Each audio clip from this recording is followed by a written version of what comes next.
प्रणाम साथियों, आपका हमारे चैनल में स्वागत है।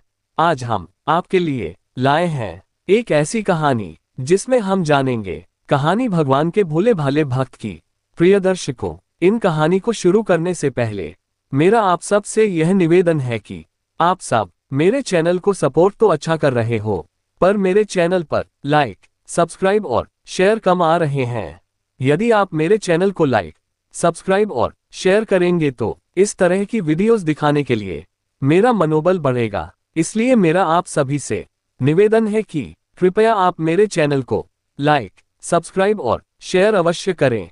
तो चलिए शुरू करते हैं आज की यह कहानी। प्रिय दर्शकों, भक्त धन्ना जी का जन्म मुंबई के पास धुआन गांव में एक जाट घराने में हुआ था। भक्त धन्ना के माता पिता कृषि और पशुपालन करके अपना जीवन यापन करते थे। वह बहुत निर्धन थे। जैसे ही धन्ना बड़ा हुआ तो उसे भी पशु चराने के काम में लगा दिया गया। वह प्रतिदिन पशु चराने जाया करता था। प्रिय दर्शकों, गांव के बाहर ही एक तालाब के किनारे एक ठाकुर द्वार था जिसमें बहुत सारी ठाकुरों की मूर्तियां रखी हुई थी।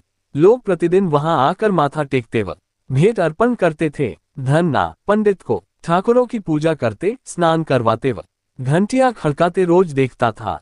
अल्पबुद्धि का होने के कारण वह समझ न पाता। एक दिन उसके मन में आया कि देखते हैं कि यह मामला क्या है।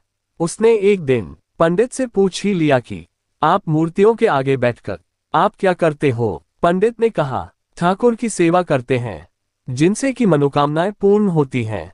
धन्ने ने कहा, ये ठाकुर मुझे भी दे दो। और फिर वो पंडित जी से ठाकुर को देने की जिद करने लगा। फिर पंडित जी ने उससे छुटकारा पाने के लिए पंडित ने कपड़े में पत्थर लपेट कर दे दिया। घर जाकर धन्ने ने पत्थर को ठाकुर समझकर स्नान कराया और भोग लगाने के लिए कहने लगा। उसने ठाकुर के आगे बहुत मिन्नतें की। धन्ने ने कसम खाई कि यदि ठाकुर जी आप नहीं खाएंगे तो मैं भी भूखा ही रहूंगा। उसका ये प्रण देखकर प्रभु प्रकट हुए तथा उन्होंने रोटी खाई व लस्सी पी। इस प्रकार धन्ने ने अपने भोलेपन में पूजा करने और साफ मन से पत्थर में भी भगवान को पा लिया। जब धन्ने को लगन लगी, उस समय उसके माता पिता बूढ़े हो चुके थे और वह अपने घर पर अकेला नवयुवक था। उसे ख्याल आया कि ठाकुर को पूजा से खुश करके यदि सब कुछ हासिल किया जा सकता है तो उसे अवश्य ही यह करना होगा जिससे घर की गरीबी चली जाए तथा सुख आए। ऐसा सोचकर ही वह पंडित के पास गया। पंडित ने पहले ठाकुर देने से मना कर दिया, क्योंकि वह ठाकुर की पूजा अकेले नहीं कर पाएगा। दूसरा, तुम अनपढ़ हो। तीसरा, ठाकुर जी मंदिर के बिना कहीं नहीं रहते और न ही प्रसन्न होते, इसलिए तुम जिद मत करो और अपने खेतों की संभाल कर देखरेख करो। फिर पंडित जी ने कहा, ब्राह्मण का धर्म है पूजा पाठ करना, जाट का कार्य है अनाज पैदा करना। पंडित जी की यह बात सुनकर भी धन्ना टस से मज न हुआ। अपनी पिटाई के डर से पंडित ने जो सालीग्राम मंदिर में फालतू पड़ा था उठाकर धन्ने को दे दिया और उसे पूजा पाठ की विधि भी बता दी। और फिर जब धन्ना घर पहुंचा तो उसे पूरी रात नींद न आए।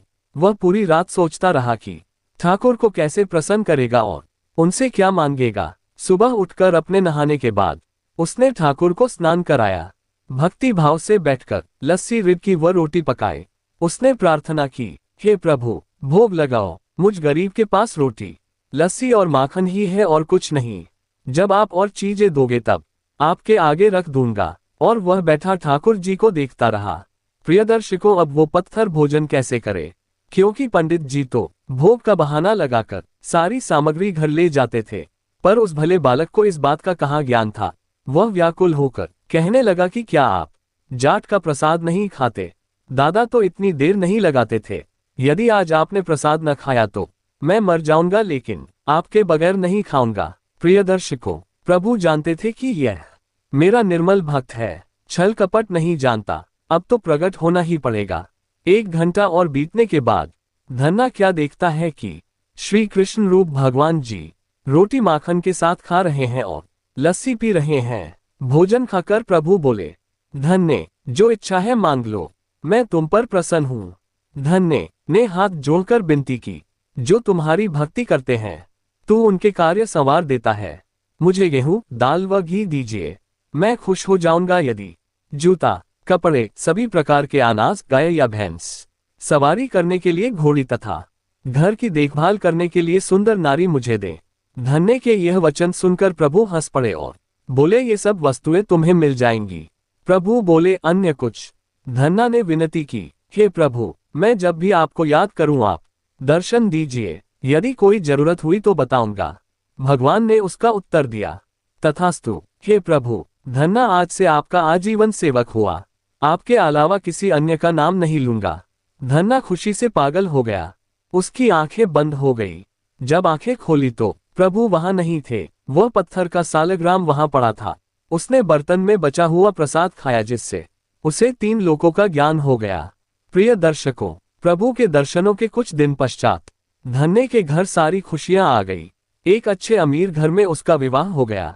उसकी बिना बोई भूमि पर भी फसल लहलहा गई। उसने जो जो प्रभु से मांगा था उसे सब मिल गया। किसी ने धन्य को कहा, चाहे प्रभु तुम पर प्रसन्न है, तुम्हें फिर भी गुरु धारण करना चाहिए। उसने स्वामी रामानंद जी का नाम बताया।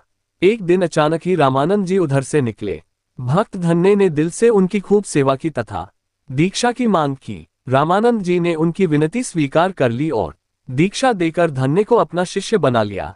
और फिर धन्ना भगवान के नाम का हमेशा सुमिरन करने लगा। तो साथियों, ये कहानी आपको कैसी लगी, हमें अवश्य कमेंट करके बताएं। अगर यह कहानी आपको अच्छी लगी हो तो कृपया आप हमारे चैनल को लाइक, सब्सक्राइब और शेयर जरूर करें। धन्यवाद।